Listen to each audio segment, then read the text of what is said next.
You're listening to the Suave Lover podcast with your hosts, Benjamin Ritter and James Amaro.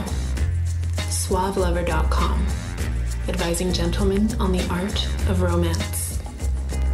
Now sit back, relax, and enjoy today's episode. I think the most recent lie I've told would be at my day job about what I did this weekend.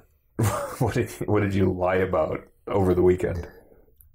Well, my life consists of being a bartender during the evenings and staying out till 5 or 6 in the morning. And currently right now I'm not really drinking much, but I may partake in some other things.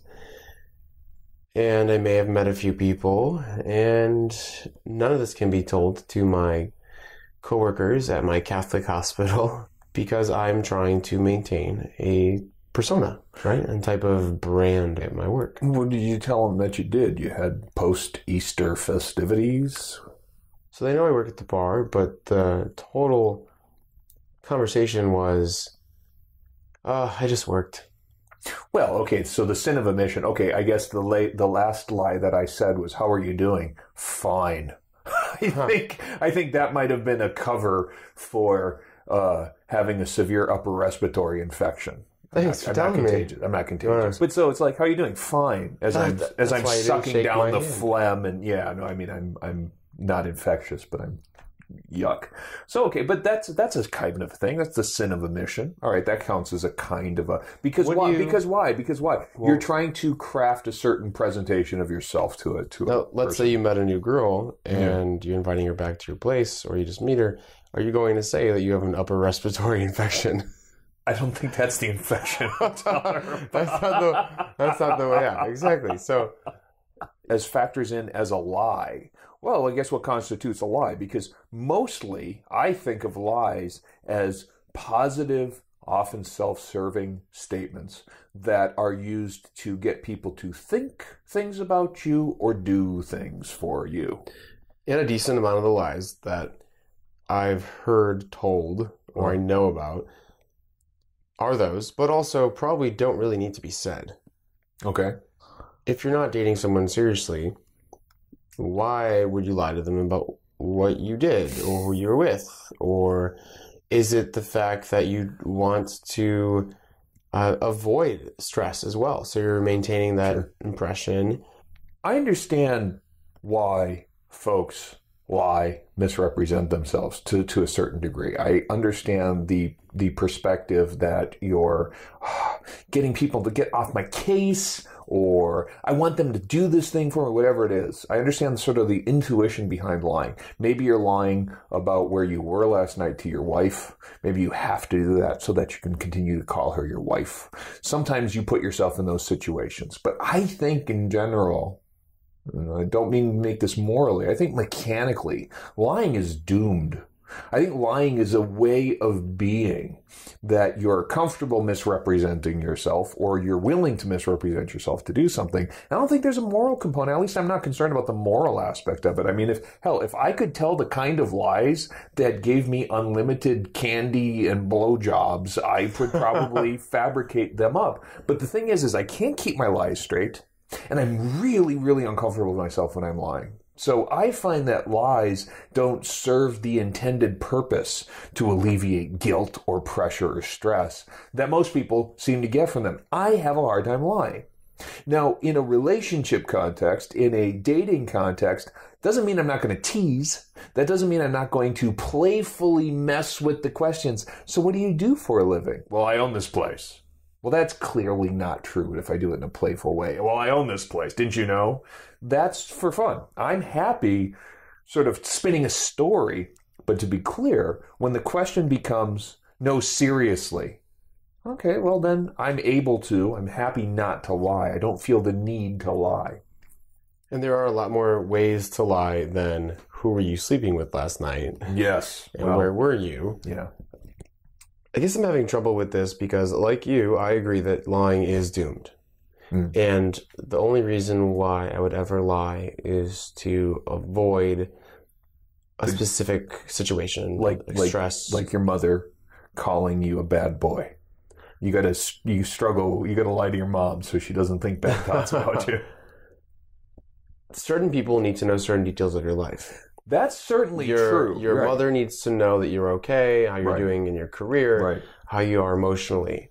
She doesn't need to know that I had a threesome last night and did a bump off of a stripper's tit. There are certain things that certain aspects of your life need to know. A relationship should know, if it's monogamous, that you're not sleeping with other people.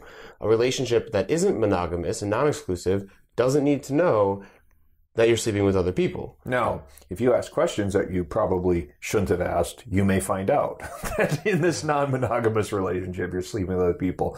But indeed, deciding what you share with your partner, significant other, insignificant other, however you want to look at it, is a big factor there. Because this idea that you're lying or cheating by selectively sharing, that's doomed. Much in the same way that lying, cheating, and selectively sharing is going to get you what you want. That's also doomed. I think the difficult here is you've got to be able to walk the right kind of walk. You've got to be able to walk confidently saying, I'm not exclusive, or, I don't really care what you do. You shouldn't care what I do. I mean, you've got to be able to do that before you can sort of accept the consequences of people thinking whatever the fuck they do think about you. How to Start a Kinky Relationship by James Amaro is the definitive guide to successful alternative romantic relationships. The book has been called 50 Shades of Grey for Real People. Educational, informative, and irreverent, this book has something to offer anyone who is curious and sexually adventurous. Get your copy of How to Start a Kinky Relationship by James Amaro at Amazon.com or in select bookstores today. Wanting to know things and pry into things and then say, well, here, this is the way that things are. And just admitting the way that you are to certain people. Again, you don't got to do this at work. There's tact. An important part of things, but when you're talking to an intimate person, maybe someone that you're going to see repeatedly, well, then that question is disclosure, right? The question is, how much do you share with them?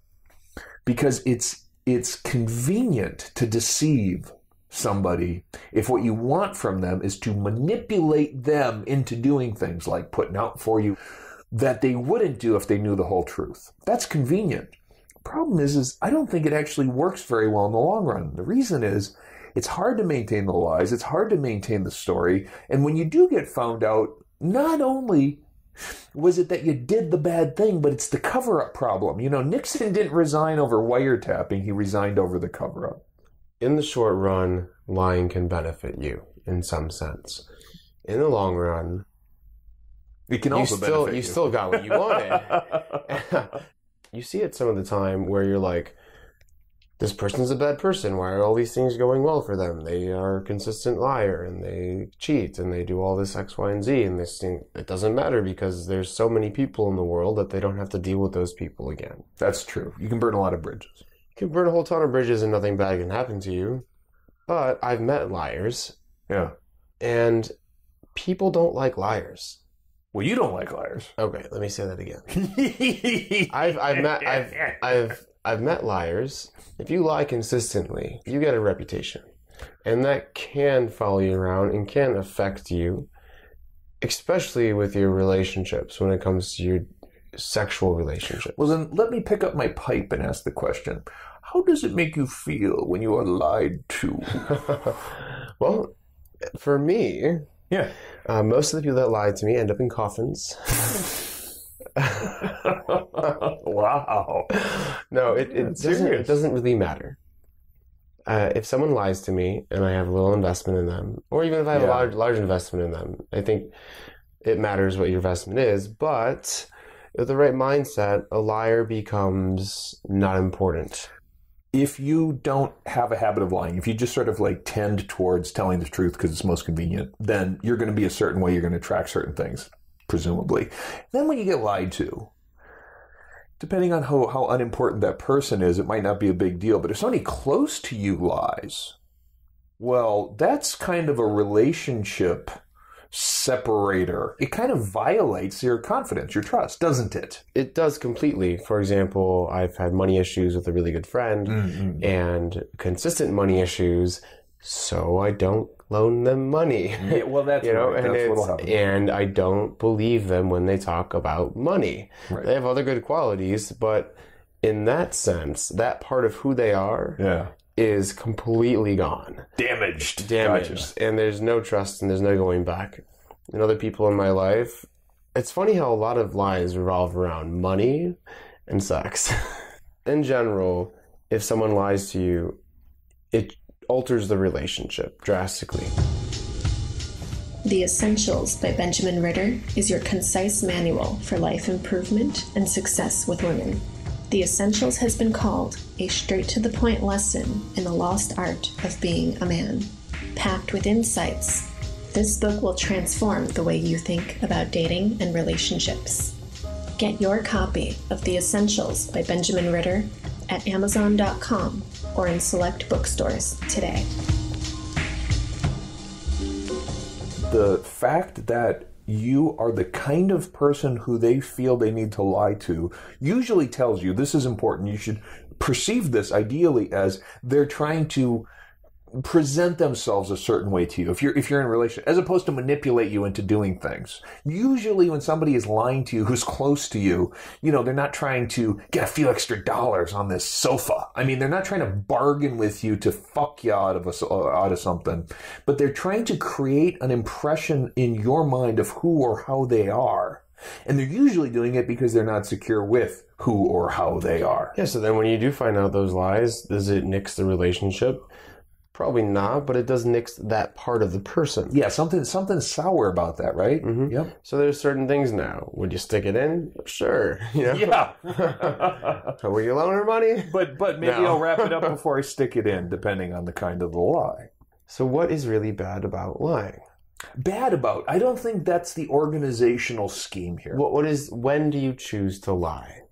You choose to lie whenever you kind of can fully understand the consequences of what this lie will look like. I mean, really, a rational agent hides information about themselves and might misrepresent themselves in a negotiation. I would imagine that Iran is lying to us right now about their intentions. I imagine the government is lying to us right now about their intentions with Iran and us. I imagine that there are people in my life who are lying to me right now about where they are or what they're up to. I don't care. Because the fact that you're getting lied to should cause you only to adjust your expectations about the way that people are when you find out that you've been lied to. Your trust might be a little bit diminished. But as a jaded, cynical motherfucker, my trust in other people is pretty low to begin with. So I'm not banking on people if I find they have a track record of unreliability. So what I think about this whole lying business, and by the way, you can code this as cheating on the relation, or all the other kinds of things that get bundled into lying. But I think it's very simply this. People have a track record in their behaviors, and you can see whether or not their claims, their promises, their statements line up to their behaviors. And if those things are in wild misalignment, I don't even think the lying is the issue. The inability to predict themselves, that becomes a real issue. Their lack of self-awareness and their lack of prioritization towards you, to me, becomes a big fucking deal to me. That starts to matter. Then I say, well, this person, lying or not, is unreliable. They're inconsistent. They're not the kind of person I, quote, want to do business with, that I want to be around. And what do you want people to think about you? Well, do you want someone to think you're unreliable and inconsistent and not able to do business with? That should help you manage how you tell your lies.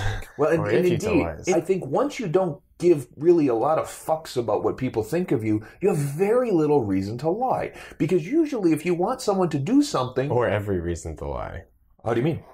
Well, if I don't care what anyone thinks about me, then why do I care if I lie to them or not? Here's why I think this matters. If you don't care about the reputation that you have, it doesn't matter to you, then you are free from trying to get them to believe certain things about you. This braggadocious bullshit where over the course of the night you suddenly become a millionaire. Well, that's silly.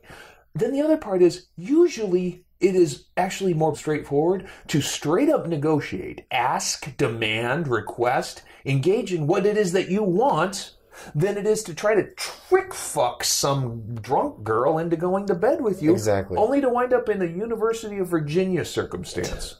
Lying in terms of dating and relationships really has an ugly head to me. Mm-hmm. It screams misintention and manipulation. Yep. And to form your relationships based off of lies or to try to manipulate or have misintention is just a equation, like you said in the beginning, just a failure. You will not have satisfying relationships. You will not have long-term relationships. You may, in the short run, achieve your goal, but you will not really achieve personal growth if you're forming your actions based off of misintention and manipulation. Look, I don't care to judge it morally.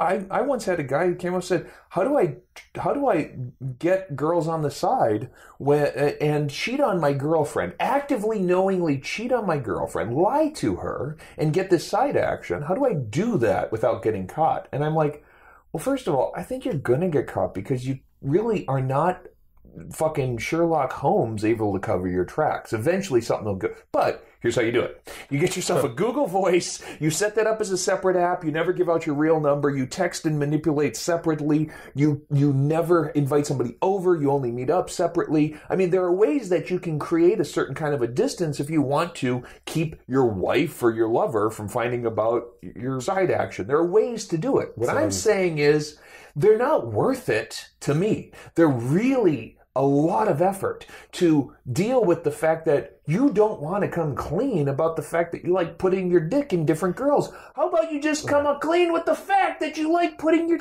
dick in other girls? Work towards being confident in your desires and your values. And you want to lie, go lie. You want to manipulate, go manipulate, accept the consequences of any come up. Sure. But that's not our equation for successful and healthy sex, dating, or relationships. It's a good recipe for a great amount of frustration in the long run. But go for that. You like being frustrated? Cool. Weird masochistic fuck. Yeah, but are we lying? About what we just said? Go for it? Maybe everything we just said was a big lie. Oh, man. Web of deceit. What's that consequence? The consequences kind of depend on how seriously you take being lied to. Like, for example, if somebody lies to you, do you ever feel the need to do something about it? Varies. Sometimes you just forget about it. Sometimes you call them out. Sometimes you ignore them for a week, or you reevaluate the relationship. Sometimes you take them to court. Well, in one instance, when the relationship that I had, I felt that I gave a lot to it. Sure. And valued it. Yep. And felt that I put myself out there in a way I didn't have to. Mm-hmm. And I was lied to. And and I know that stings. Yep. And then consistently lied to, blatantly lied to, and disrespectfully responded to when I tried to mediate the situation. Yeah. Over and over again. Instead of just forgetting about it, right, I felt that it needed some action. That consequences needed to be taken for that lie. And that can happen in your life. You could lie to someone, and then all of a sudden, something you thought you would get away with, you didn't get away with. Yeah. It could happen in an ex. You could cheat on someone, and all of a sudden you can end up shot in a bathroom or something. Or you can get beat up by a pro wrestler in your living room. Right. Yeah, anything can really happen. Clearly, this was an exceptional circumstance. There was a tremendous amount of closeness. And I think, again, smoking my pipe and becoming psychoanalytical, that the core of this was not the lie. It was the violation of trust and the expected treatment that you would have, in this case, I think, with an ex. So your at the point where somebody has lied to you, and what that signals, it's not so much the lie, it's what it signals that you don't matter, and that I can treat you with a certain kind of contempt, a certain kind of indifference. I can just lie to you. And what I keep thinking is, as soon as I'm the kind of person that you can lie to, you have become the kind of person I don't want to be in the same zip code as. But sometimes it takes a little retaliation to send the message or get it out of your system, I suppose, like, right? Hey, you don't matter either. Right, that would be good. Or, sometimes you do want a backhand, although don't ever backhand a girl. Just use the front, the palm. The palm is always softer than the back of the hand. They taught me in Taekwondo never to use the palm, unless I was severely trying to hurt somebody. It will smoosh the brain. Pop it in the nose and nose shoves it into the brain. Yeah. Taekwondo, huh? That's where they learn that? Hey, I'm not lying. You have been listening to the Suave Lover podcast. Visit suavelover.com to become the kind of man that women crave.